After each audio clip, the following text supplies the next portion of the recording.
An internet relationship is a relationship between people who have met online, and in many cases know each other only via the internet. Online relationships are similar in many ways to pen pal relationships. This relationship can be romantic, platonic, or even based on business affairs. An internet relationship or online relationship is generally sustained for a certain amount of time before being titled a relationship, just as in-person relationships. The major difference is that an internet relationship is sustained via computer or online service, and the individuals in the relationship may or may not even have met each other in person. Otherwise, the term is quite broad and can include relationships based upon text, video, audio, or even virtual character. This relationship can be between people in different regions, different countries, different sides of the world, or even people who reside in the same area but do not communicate in person.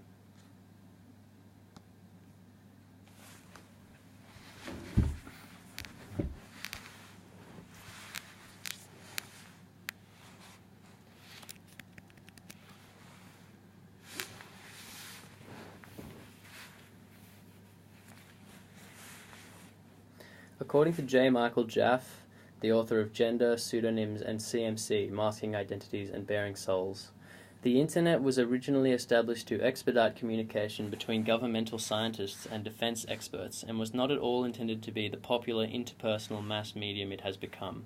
Yet new and revolutionary devices enabling the mass public to communicate online are constantly being developed and released. Rather than having many devices for different uses and ways of interacting, communicating online is more accessible and cheaper by having an internet function built into one device, such as mobile phones, tablets, laptops, and smartphones. Other ways of communicating online with these devices are via services and applications such as email, Skype, iChat, instant messaging programs, social network services, asynchronous discussion groups, online games, virtual worlds, and the World Wide Web. Some of these ways of communicating online are asynchronous, meaning not in real time, such as YouTube, and some are synchronous, immediate communication, such as Twitter. Synchronous communication occurs when two or more participants are interacting in real time via voice or text chat.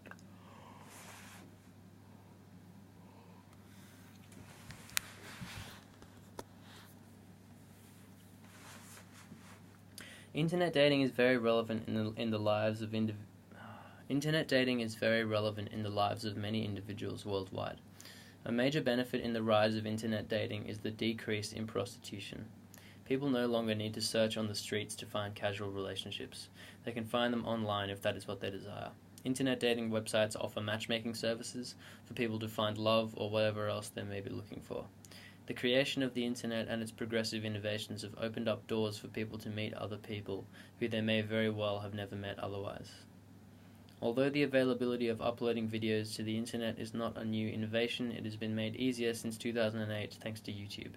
YouTube began the surge of video streaming sites in 2005, and within 3 years, smaller web developers started implementing video sharing on their sites. Internet dating sites have benefited greatly since the surge in easiness and accessibility of picture and video uploading. Videos and pictures are equally important for most personal profiles. These profiles can be found on sites used for interpersonal personal relationships other than dating as well. The body, although graphically absent, does not have to be any less present. Older and less advanced sites usually still allow and often require each user to upload a picture. Newer and more advanced sites offer the possibility of streaming media live via the user's profile for the site. The inclusion of videos and pictures has become almost a necessity for sexual social networking sites to maintain the loyalty of their members. It is appealing to internet users to be able to view and share videos, especially when forming relationships or friendships.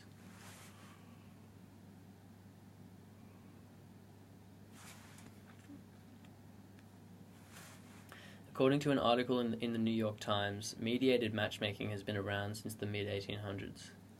Online dating was made available in the mid-1990s with the creation of the first dating sites. These dating sites create a space for liberation of sexuality. According to Sam Yagan of OkCupid, the period between New Year's Day and Valentine's Day is our busiest 6 weeks of the year. Changes that online dating companies have created include not only the increase of pickiness in singles, but the rise in interracial marriages and the spread of the acceptance of homosexual individuals. Dating sites are a place where sexual minorities, intersex people, and gay people are enjoying a newly found freedom. Several studies have shown the availability of online dating to produce a greater closeness and intimacy between individuals because it circumvents barriers that face-to-face interactions might have. Participating in personal relationships online allow for almost full freedom from power relations in the offline/real world. A plethora of virtual sexual identities are represented in online profiles. The amount of personal information users are being asked to provide is constantly increasing. More and more online users are starting to explore and experiment with aspects of their sexual identities, whereas before they may have felt uncomfortable due to social constraints or fear of possible repercussions. Most internet sites containing personal profiles require individuals to fill in personal information sections. Often these sections include a series of multiple choice questions. Due to the anonymity of these virtual profiles, individuals are more frequent to role-playing at being one of the predefined types, although offline reservations may inhibit the individual from sharing true answers. There have also been many studies done to observe online daters and their reason for turning to the internet to look for romantic partners. According to Robert J. Brim and Rhonda L. Lenton, users of online games, websites, and other virtual communities are encouraged to conceal their identities and learn things about themselves that they never knew before. With a concealed identity, an online user can be whoever they want at that exact moment. They have the ability to venture outside of their comfort zone and act as someone completely different.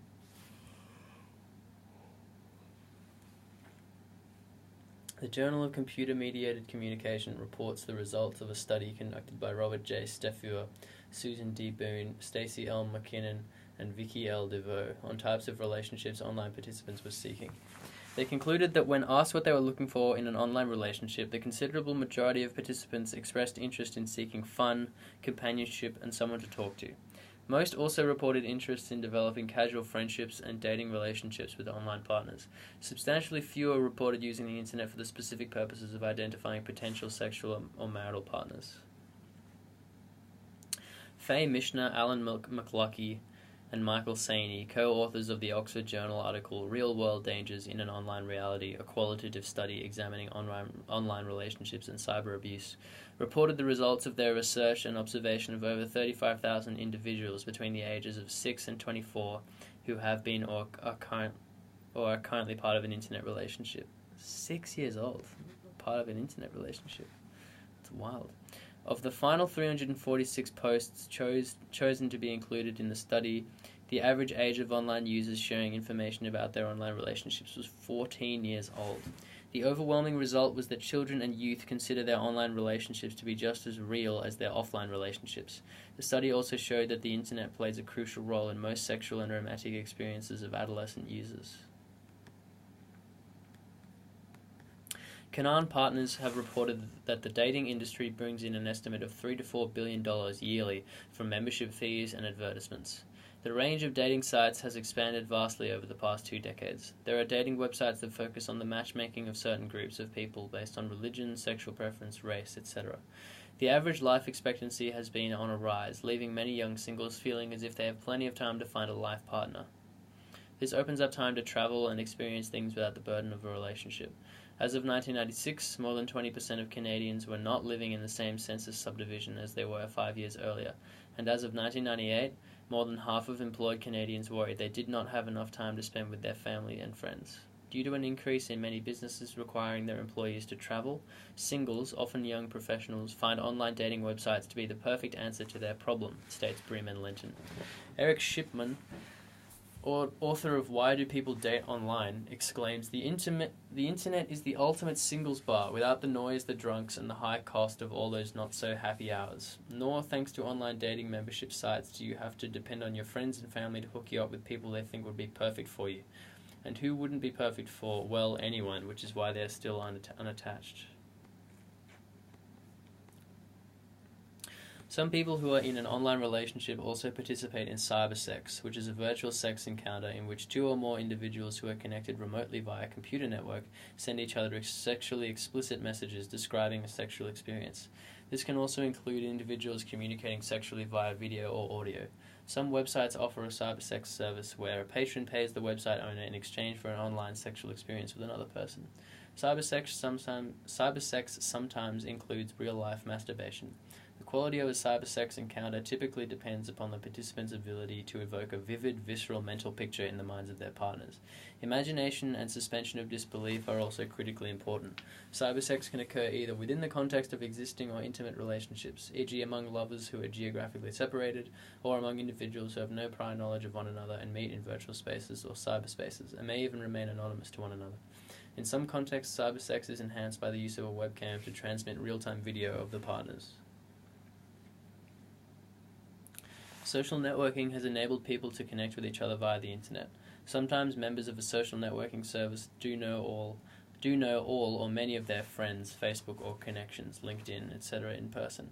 However, sometimes internet relationships are formed through these services, including but not limited to Facebook, MySpace, Google+, LinkedIn, Twitter, Instagram, Pinterest, DeviantArt, and Xanga.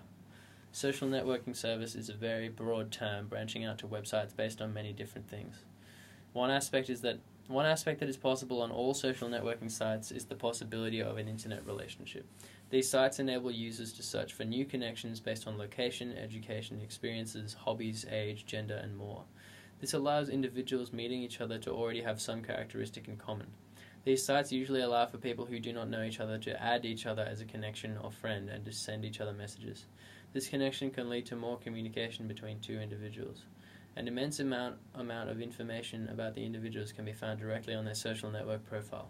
Proving those individuals include plentiful and accurate information about themselves, people in online relationships can find out much about each other by viewing profiles and about me's.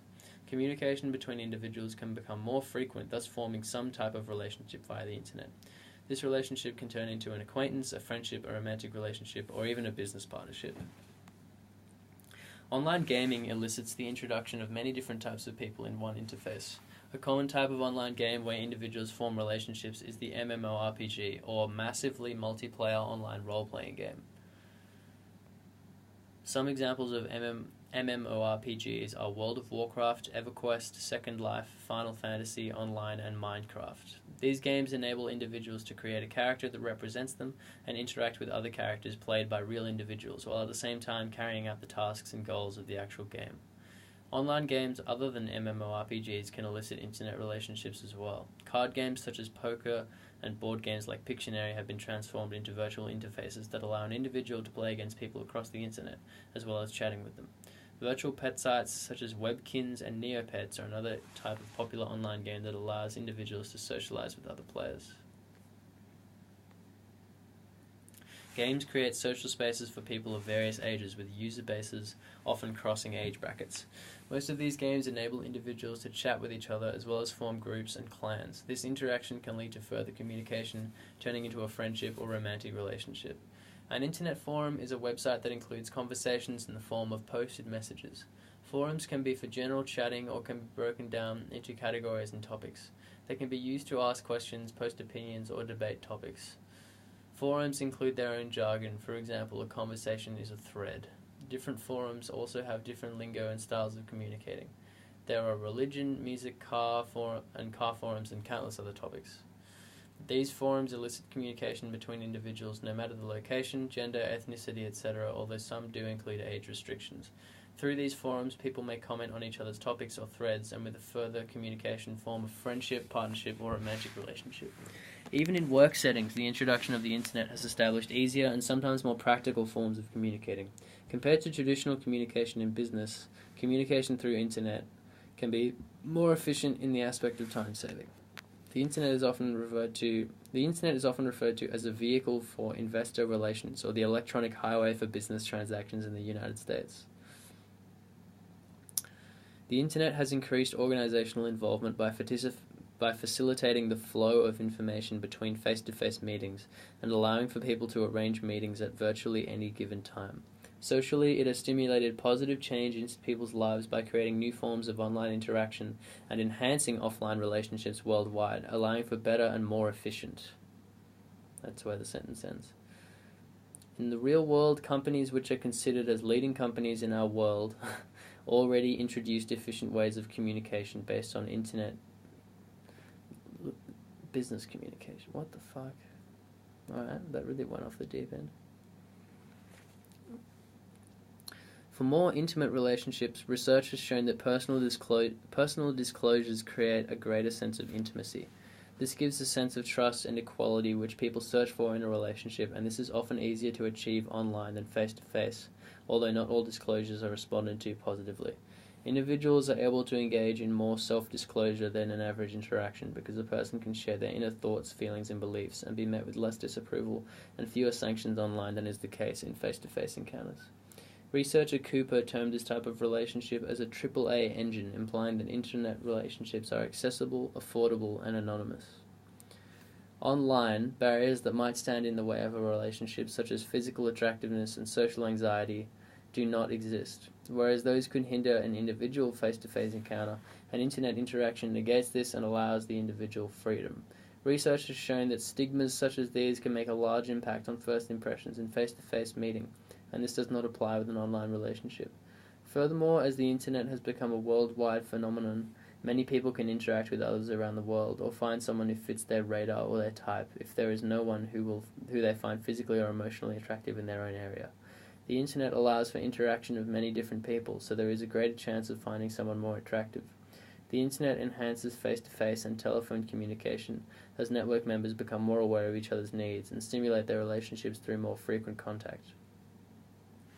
According to Joseph Walter's social information processing theory, computer-mediated communications can work for people. Right? While online interactions take roughly 4 times longer than face-to-face interactions, this gives users the opportunity to evaluate and the time to think, making sure they say the perfect response. Thus, chronemics is the only verbal clue available to digital communications. With the focus on conversation and not appearance, over time digital interactions will develop higher levels of intimacy than face-to-face reactions. Interactions, sorry.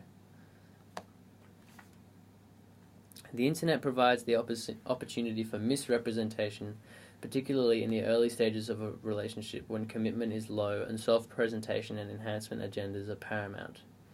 After receiving many complaints about his social networking site, Ashley Madison, founder Noel Biderman responded to accusations that his and other similar cyber dating sites are at fault for the rising divorce rates and growth in casual dating. Biderman argued that the idea for AshleyMadison.com came to him when he realized the growing number of people on mainstream dating sites were married or in a relationship, but posing as singles in order to start an affair.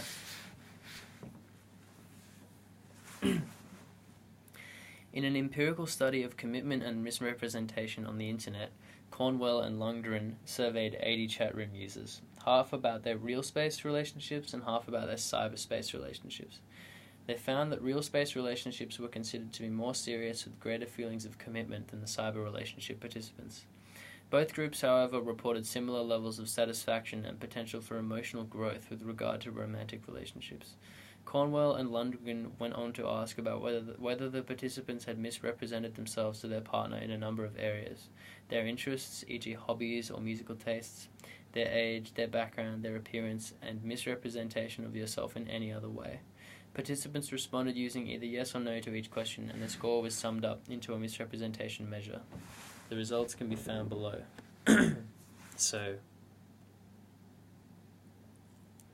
Misrepresentations.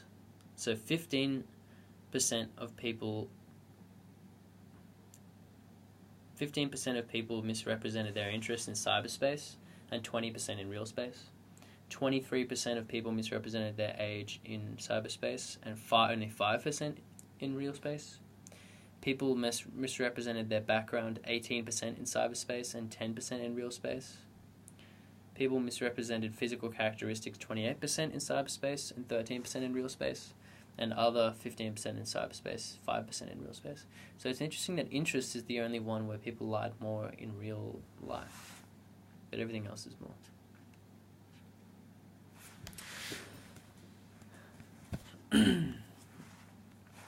An often forgotten aspect of online interactions is the possible danger. The option for an individual to conceal their identity may be harmless in many cases, but it can also lead to extremely dangerous situations. Hidden identities are often used in cases of cyberbullying and cyberstalking. Concealing your true identity is also a technique that can be used to manipulate your new online friend or lover into convincing them you are someone completely different. This is something most online predators do in order to prey on victims. Despite the aware of dangers, Mishna et al. Found children and youth to still partake in online relationships with little care or concern for negative effects. Brim and Lenton also claim that although their true identities are usually concealed, they sometimes decide to meet and interact in real life. From this dangers, people seriously have considered a kind of policy for forcing people to use their real name only and open their personal information. That sounds like a dodgily translated sentence. By doing this, people are not going to do harmful to others because their information can be checked by others. Jesus. Engaging in internet relationships is also risky because the information placed online about an individual does not have to be accurate. Isn't that what they just said?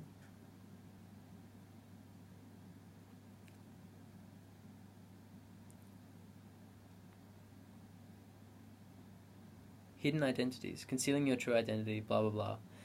And then it's also risky because the information does not have to be accurate. It's the same thing. An individual can formulate an entirely different persona and pose as this person as long as they desire. This can be hurtful to individuals who are honest about their identities and believe that they are in a positive relationship or friendship with an individual. This concept has been most recently illustrated on the television show Catfish, the television show.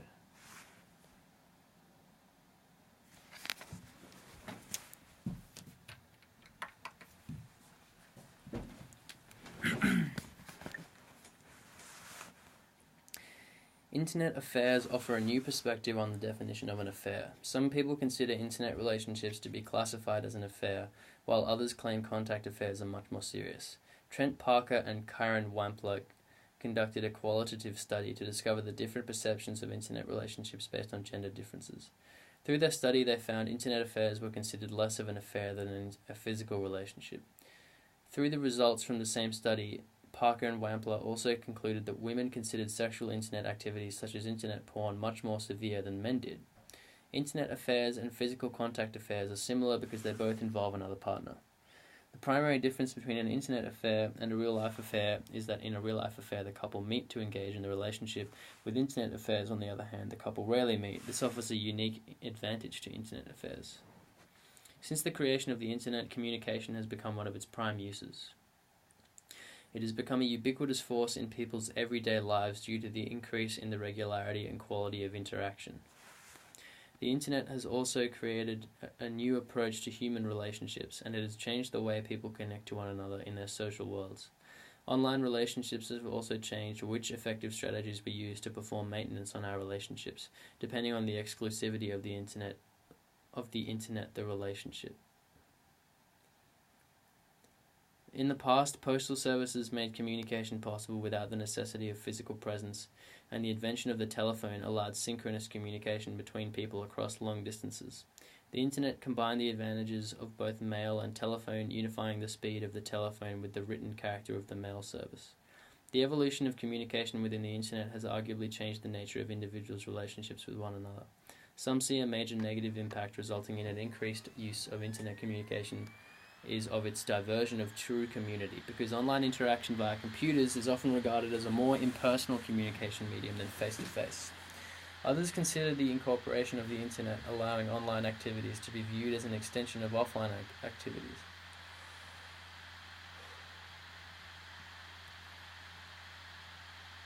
The multiple techniques that humans use to communicate, such as taking turns or nodding in agreement, are absent in these settings. Without the body language cues present in a face-to-face conversation, such as pauses or gestures, participants in instant messaging may type over one another's messages without necessarily waiting for a cue to talk.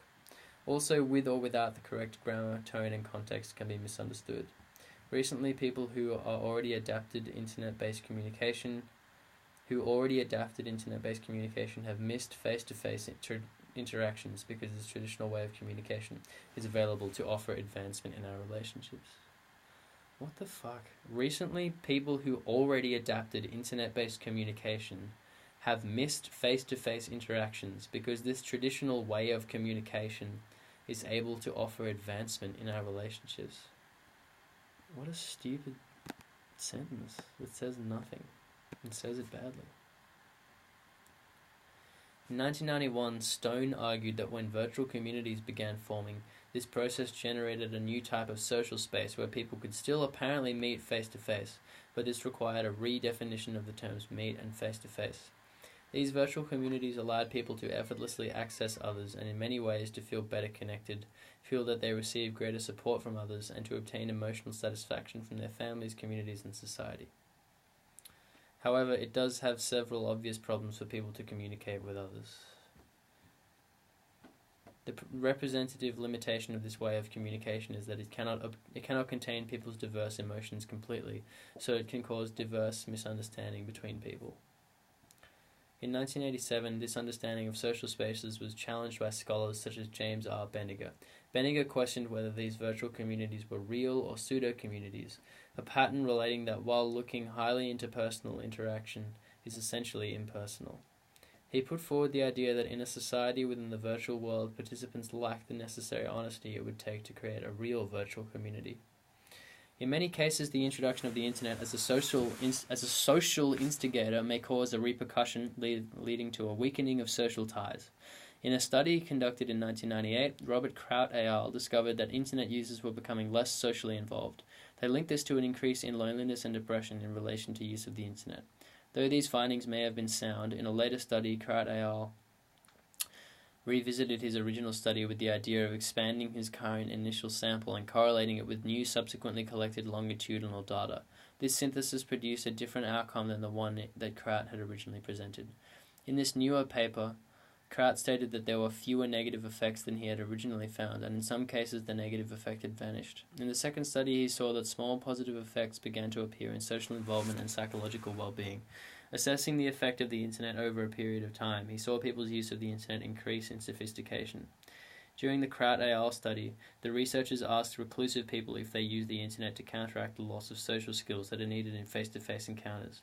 They also asked people with strong social skills whether they used the internet to amplify their abilities to network amongst people. The study discovered that these people who already possessed strong social skills were the ones who received the most beneficial outcome to using the internet. The concluding analysis was that rather than helping to decrease the difference between those who already had social skills compared with those lacking in social skills, internet use had actually exacerbated the differences in the skill level needed for social interaction.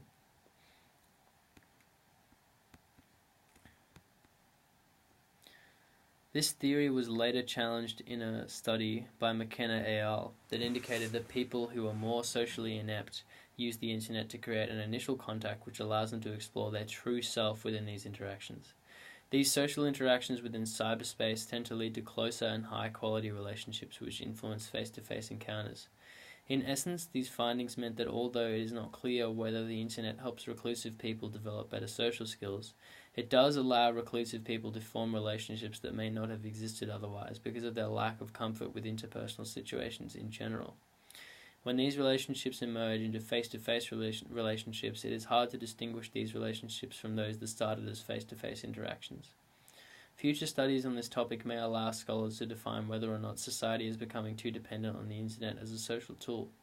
Those relationships are also found for people suffering from depression, suicidal ideation, and other mental health problems. For example, suicidal people are more likely to go online in search of new interpersonal relationships and to seek interpersonal help. Similar findings were found for suicidal LGBT. These studies show that people who have trouble meeting similar others, not only the socially inept, are using the internet to create a stronger and more extensive interpersonal relationships.